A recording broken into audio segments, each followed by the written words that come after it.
Binalatan na naman po mga kababayan si Digong ng ating mga magigiting na congressmen sa pagpapatuloy ng Quadcom hearing. Sabi ni overall chairman Ace Barbers, si Digong niya, ikinunong niya yung mga fall guys lang during his drug war nung kanyang administrasyon. Pero yung mga masterminds, yung mga drug masterminds, off the hook niya, libre sila. Talaga mga kababayan, lumalabas po, fake yung drug war ni Digong. Duterte admin jail fall guys, but let drug masterminds off the hook, sabi po ni Congressman Ace Barbers. Yan dinorog po ni Ace Barbers si Digong. Nakakalukot niya, sabi po ni Barbers, na yung mga innocenteng individuals had been imprisoned for up to 40 years. While those truly responsible for the massive drug shipments continue to evade prosecution. Yung mga nagposlit ng tunitulinadang droga na nagkakahalaga ng mahigit 12 billion pesos na ibinibintang sa mga maliliit na tao ay isang kahina-hinalang akbang upang pagtakpan ang mga tunay na may kinalaman. He pointed out to several individuals who were allegedly used as scapegoats in high-profile drug cases. This included businessman Mark Taguba, warehouse guard Fidel Anoche D, and former Bureau of Customs employee Jimmy Guban. Ang lahat ng ito were convicted despite what Barbers believed were glaring gaps in evidence. Si Mark Taguba isang batang negosyante, sumasalo lamang ng mga pinararating na mga nag-angkat o importer na mga bagay-bagay kasama na ang illegal na droga. Wala siyang alam sa laman ng containers. Ang bodigero ay kinasuhan at ngayon ay nagdurusa sa loob ng bilangguan. If these people are necessary fall guys, in order to cover up the truth, then we have committed a grave injustice which we are now compelled to rectify, sabi po ng Mindanaoan congressman. So kasi, mga kababayan, yung investigasyon ng Quadcom in aid of legislation, sabi ni Barbers, talaga niyang kailangan na maamyendahan yung mga existing na batas para ma-prevent ang similar injustice po or injustices in the future. Pakinggan natin mga kababayan yung opening statement ni Ace Barbers kanina. Last year, we have unmasked and identified several personalities who got involved with criminal syndicates and engaged in illegal activities in the country like illegal pogos, money laundering, human trafficking, kidnapping, murder, illegal drug trade, smuggling, extrajudicial killings, illegal land acquisitions, fake citizenships, bribery, graft and corruption, and use of the government and its resources in furtherance of these illegal acts. As a result, Quadcom has initially recommended the following: further investigation of several personalities by the proper agencies to be able to build stronger cases against them, the enactment of laws that will permanently ban pogos, the forfeiture of pogo assets and the real properties of foreigners and foreign-owned corporations who are constitutionally barred from owning such assets, the cancellation of late registered birth certificates, and the prosecution of government officials who facilitated these illegal activities and who ordered the extrajudicial killings of people suspected of being involved in illegal drugs for reward, and those who transformed the armed services into a killing machine in order to pursue their sinister agenda. Ngayon po sa ating pagbabalik ay meron naman po tayong naisilipin na mga pangyayari kung saan sa aming palagay ay para bagang nagbunga ng hindi makatarungang resulta para sa mga nasangkot.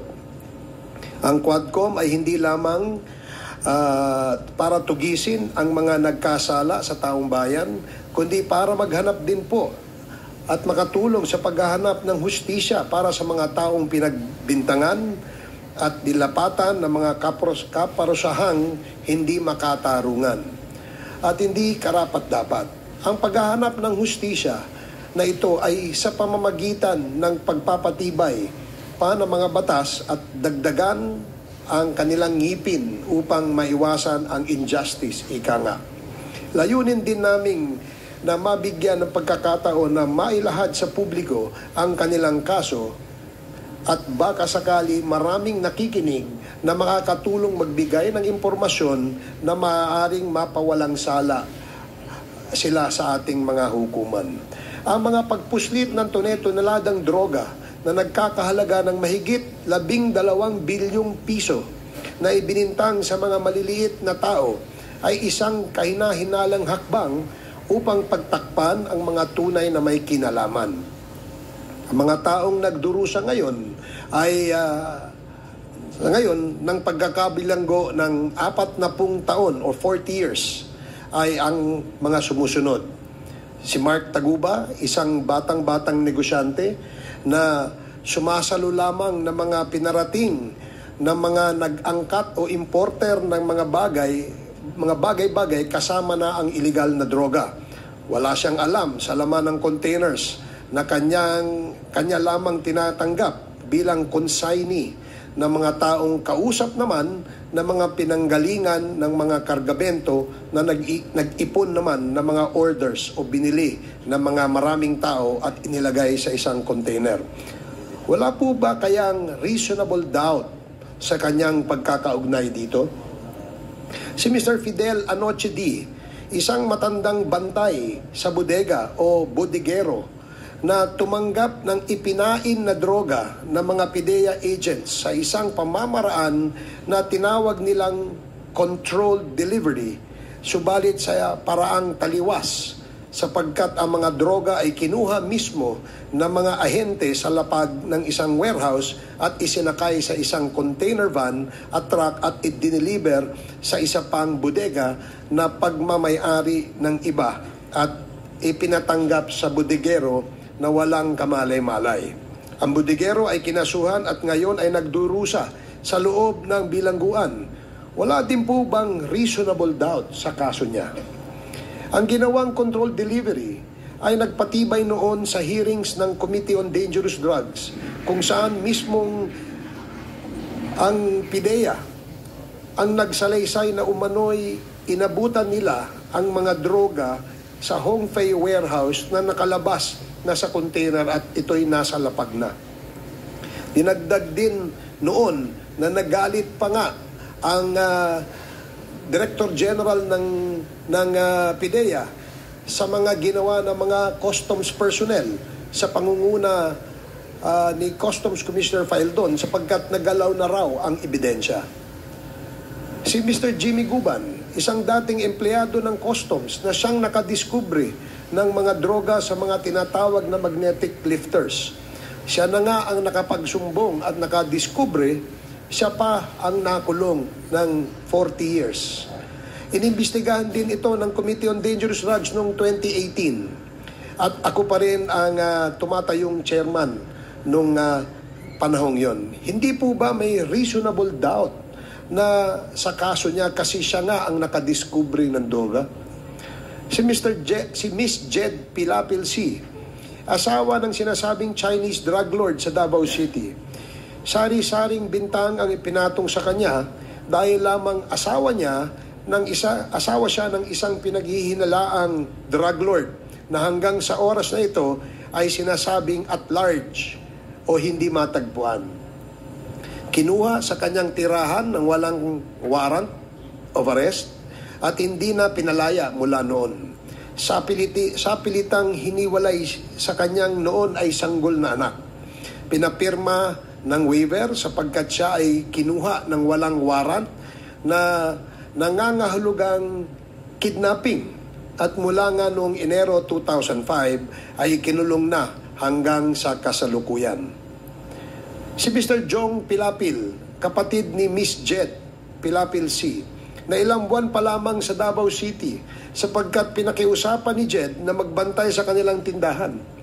Nasa ibang probinsya si Jong nang pinagbintangan siyang kasabwat sa illegal na droga doon sa Davao City at mula noon hanggang ngayon ay nakakulong. Ilan lamang sila sa mga nagdurusa na parang mga walang kasalanan. Ang mas mahalagang tanong na dapat sagutin ng mga nag-akusa sa kanila ay ito: sino-sino ang tunay na may-ari ng mga illegal na droga na ibinibintang ninyo sa mga taong ito? Sino-sino ang nagpalabas ng mga kargamentong ito mula sa Bureau of Customs nang walang masusing inspeksyon? Wala po bang reasonable doubt sa kanilang partisipasyon upang sana ay hindi naman sila nahatulan ng 40 years? Isang tanong ang nabuo sa isipan ng marami nating kababayan. Sa mga bilyong-bilyong halaga ng mga droga, ito bang nakasuhan at nakakulong sa kasalukuyan, mukha bang mga bilyonaryo? Ano ang konklusyon ng inyong mga investigasyon na nagdawit sa kanila? Bakit ang sangkatutak na mga nirekomendang kasuhan ng parehong Committee on Dangerous Drugs at Senate Blue Ribbon Committee tulad sa mga membro o kawani ng Bureau of Customs na nagpadaan sa green lane ng mga kontrabandong ito, at doon sa mga nagsagawa ng raid, di umano kasama ang mga PIDEA agents na nag-implement ng controlled delivery? Sila Richard Tan alias Chen, also known as Chen Julong, na siyang may-ari ng warehouse na unang tumanggap ng droga, ay hindi kinasuhan at nananatiling malaya. Sa tindi ng inyong investigasyon ay wala kayong natukoy na may-ari ng tone-toneladang droga na ipinuslit sa Bureau of Customs. Sa NBI na unang nag-imbestiga ng metal cylinders at magnetic lifters, na sa unang mga investigasyon ay dose-dosenang mga akusado ang inyong inimbitahan. Subalit sa dulo, ang sinampahan ninyo lamang ng kaso ay itong mga fall guys na ito. Si dating prosecutor Aristotle Reyes, na di umano matapos sampahan ng kaso ang mga fall guys, ay na-promote bilang isang RTC judge, na ngayon ay balitang di umano ay nag-a-apply din bilang isang justice ng Sandigan Bayan, kung ito man po ay totoo. Gusto sana nating makaharap dito si Judge Reyes upang malinawan ang mga bagay na ito, subalit kinakailangan pa natin ng pahintulot ng Korte Suprema dahil sa siya ay isa na pong judge.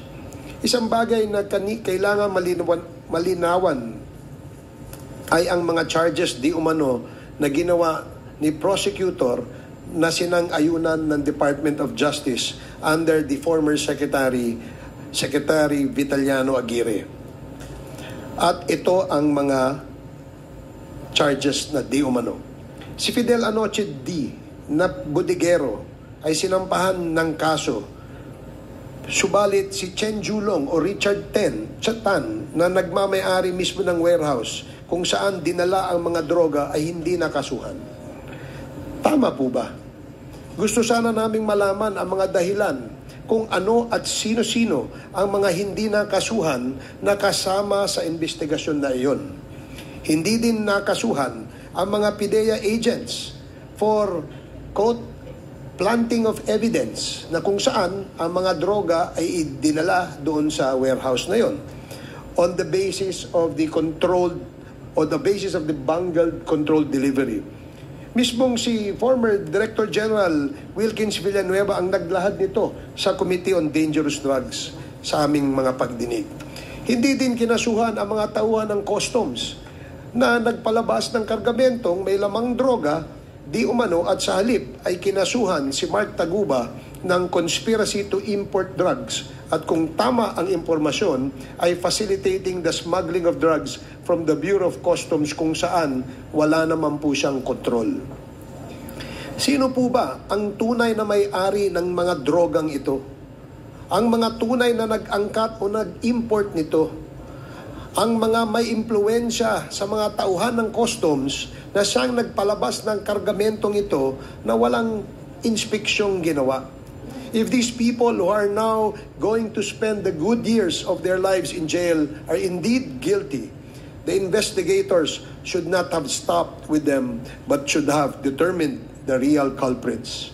If, however, these people are necessary fall guys in order to cover up for the truth, then we have committed a grave injustice which we are now compelled to rectify.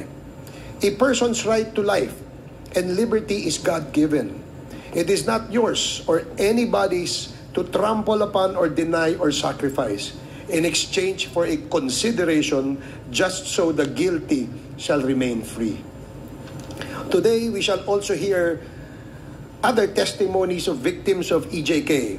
We shall endeavor to aid in the quest for truth on the cold-blooded murder of General Wesley Barayuga of the PCSO during the time when Colonel Hector Grijaldo, the classmate of Colonel Garma, was the Mandaluyong Chief of Police. We will try to elicit from Colonel Grijaldo some important information pertaining to the murder. These are material information. For instance, why was the name of General Barayuga allegedly added to the list of drug personalities days after his murder? Why was there allegedly no report coming from the Mandaluyong Philippine National Police about the incident? Colonel Grijaldo has to explain this to this committee. Again, maraming salamat po sa inyong attendance, and we hope to have a fruitful and productive day and literally a much better New Year sa ating lahat. So magandang umaga at maraming salamat po. Pag sinubaybayan natin mga kababayan yung Quadcom hearing, matutumbok muna kung sino talaga yung sindikato. Lumalabas mga kababayan, ang sindikato, yung mismong gobyerno, ganun katindi. Kaya siguro talagang desidido silang tanggalin yung ating Pangulong Bongbong Marcos. Palitan na yung ating Pangulong Bongbong Marcos. Dahil sa tindi ng mga nadidiscovery po sa Quadcom, tingin nila siguro ang utos ay galing sa ating Pangulo. Yung Congress po, separado man po yan sa executive, co-equal branch. Hindi man pwedeng utosan ng ating Pangulo. Pwede siguro mag-suggest. And ang ating mga congressmen, we have responsible congressmen. But anyway, mabuhay ang ating Quadcom na patuloy na sinisiraan po ng mga DDS dahil sa pagsasabi ng totoo at pagdidiscover ng mga katotohanan in relation sa mga injustisya at trabaho ng mga sindikato. Sindikato sa droga, sindikato sa pogo, kung ano-ano pang sindikato po. Yung gobyerno kasi yun na yung sindikato lumalabas sa investigasyon ng Congress po. At siguro alam na ninyo kung sino yung mastermind. Tama po? But anyway, pabayaan natin yung Congress ang mag-establish kung sino talaga ang mastermind. Sa mga naghanap ng malinis and spacious fitness gym, pumunta lang po kayo sa aming Colossal Fitness Gym. We also offer Grab Car Rental with our brand new 2023 model ng Toyota Innova. We also accept booking for those who are planning to travel via PAL, Cebu Pacific, and other airline companies, local and international, and bills payment for Meralco Bills, PLDT, Aleco Bills, etc. Ang Colossal Fitness Gym is located at 3rd floor Security Bank Building, Landco Business Park, Legazpi City, Albay. For inquiries, look for Chilon Maravillas. Contact number 0966-802-0949. Yan yung aming Innova. Lagi na pong matao sa amin. Pati mga foreigners po, tingnan ninyo. Mga British tourists sila. Ang lalaki ng katawan na, mga kababayan, nag-gym sa amin. Ito naman po, Indian National. Ito mga mga European sila. Ito naman yung bago naming product na binibenta online, Eye Glow Serum. Whitening po siya galing sa South Korea. Tingnan ninyo yung epekto sa aking anak na architect entrepreneur, Riz Maravillas. For inquiries, look for Riz Maravillas on FB. Ito naman po, Firmax Framing and Lifting Cream. Pinapahid po ito sa mga pulses. and affected area. Mainam po ito sa mga pains at paninigas na mga kaso-kasuan. Ito po, Automax Radiant Serum. Sa mukha naman yung application. Anti-aging po siya. You will look 10 years younger than your age. Sa mga cancer patients naman po, baka lang gusto ninyo itong itry. Nengxia Red Mix Fruit Drink. Hindi man po siya gamot, food supplement siya. Kaya lang, gawa siya mga kababayan sa goji berry. Yung goji berry may anti-cancer properties. Yung mga inquiries ninyo, dumiretso na lang kayo sa aming messenger sa Facebook para masagot namin agad. Ayos po. Ako po si Dante Maravillas. Bye-bye. God bless.